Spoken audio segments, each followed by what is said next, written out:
Here is a look at a polling site in Salem, New Hampshire. Former President Donald Trump and former UN Ambassador Nikki Haley are battling out here in the first-in-the-nation primary state of New Hampshire. And voters have selected here the eventual Republican nominee in the last 3 competitive cycles. Remember that. CBS News campaign reporter Jake Rosen joins us now from a polling place in Merrimack. Jake, if you would be so kind, set the scene for us. Sure. I'm here in Merrimack. There has been a 3-to-1 margin for Republican votes so far. That includes independents voting, and that is across the entire Merrimack County here in New Hampshire. There's been people in and out of the doors for the last 4 hours. I've been speaking to voters. Independents have made up their minds, some for Donald Trump and some for Nikki Haley. But I will tell you, Major, just with speaking to people on and off camera tonight, there is so much enthusiasm for Donald Trump, and people really just didn't want to share that they feel like he can take America and put it back on track.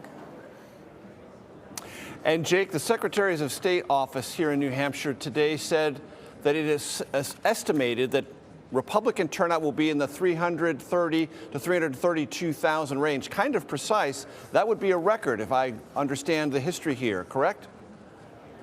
Yes, it would. It would set the high water mark for a GOP primary.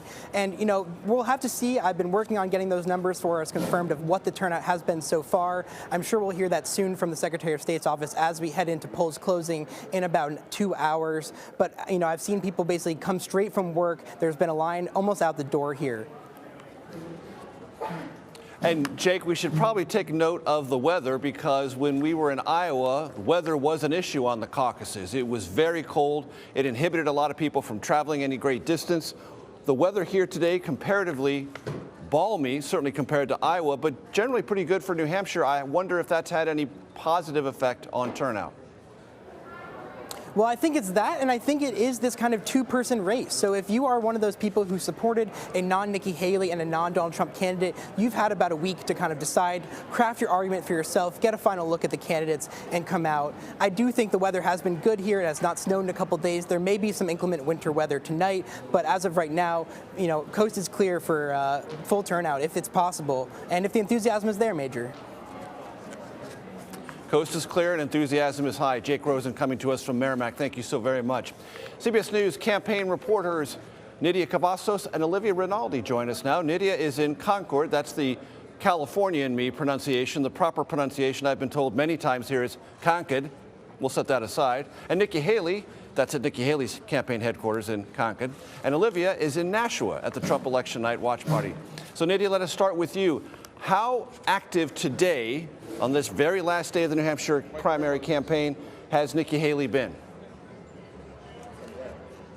Yes, well, good afternoon, Major. Nikki Haley has been really active today. She's been visiting several locations, but it just wasn't today. She's been at numerous stops across New Hampshire over the past days. It has been truly nonstop.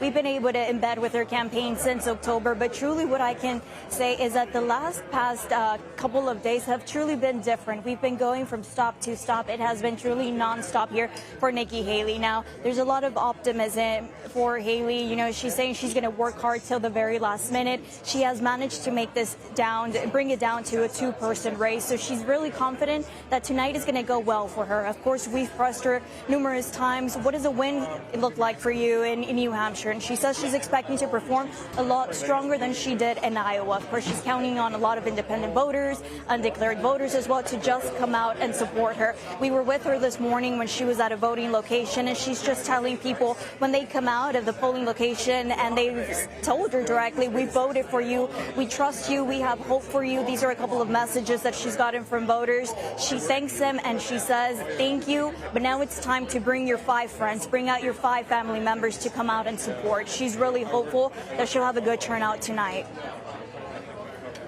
And Nidia, I want to ask you about Governor Chrisunu. How close has he been with Nikki Haley in these closing hours? It hasn't just been in the closing hours. In fact, it's been for the past couple of weeks, even during the Iowa caucuses up until that night. Chrisunu has been tied with Nikki Haley everywhere they go. They've been campaigning. They've been rallying up the audience. Chrisunu goes out and says, you know, we're tired of Donald Trump here. It's time for Nikki Haley. She tells voters to come out. He's been telling everyone this morning that they're just expecting a voter record turnout tonight. And really, he's been a central part to her campaign in New Hampshire. We see the difference in events when Governor Chrisunu has been with her. There's just a lot of enthusiasm, excitement from the audience. They get excited from hearing from Chrisunu. They trust him. They love him. He's a governor who has high approval ratings. And so this definitely has been helping Nikki Haley. Nidia, stand by. I want to talk to Olivia Rinaldi now at the Trump campaign watch party. The atmosphere there, if it's subdued, please tell us that, Olivia, and the overall expectations for the Trump campaign tonight. Yeah, hi, Major. It's a little subdued behind me, but the party hasn't really started. They're waiting until the polls close to open this up to the public and have people come in. I will say on my way in, people were already waiting in the lobby. People were excited. There's been a lot of backslapping here. People think they're going to have a really good night here at this Trump watch party. I spoke with a senior campaign official earlier today who told me they're cautiously optimistic. Now, the caution is only just because in New Hampshire, they often don't vote like how they do in Iowa. Last week, Trump gave a crushing blow to other candidates in Iowa and ended up forcing Ron DeSantis to drop out of the race. But here in New Hampshire, quite often, they never quite choose what they do in Iowa. So there's where that caution comes from, but they still think they're going to have a really good night. And when they talk, Olivia, about a really good night, do they put a number on that? Double digits? Maybe 15 points, something like that? Are they circling any number in their mind about what constitutes for the Trump campaign in New Hampshire a really good night? You know, they haven't put a number on it quite in public. I've heard some things behind the scenes, but they do say that a win is a win when they do get asked about it. And even Trump today visited a polling site here in Londonderry where he was asked that same question, and he said the same thing. A win is a win. We had a good night in Iowa. We're hoping to have a good night here. And a win would just be historic. It's been decades since the Republican Party has chosen a winner, the same winner of both Iowa and New Hampshire that wasn't an incumbent. So that's what I'm really watching here tonight. Olivia Rinaldi and Nidia Cavazos, thank you very much.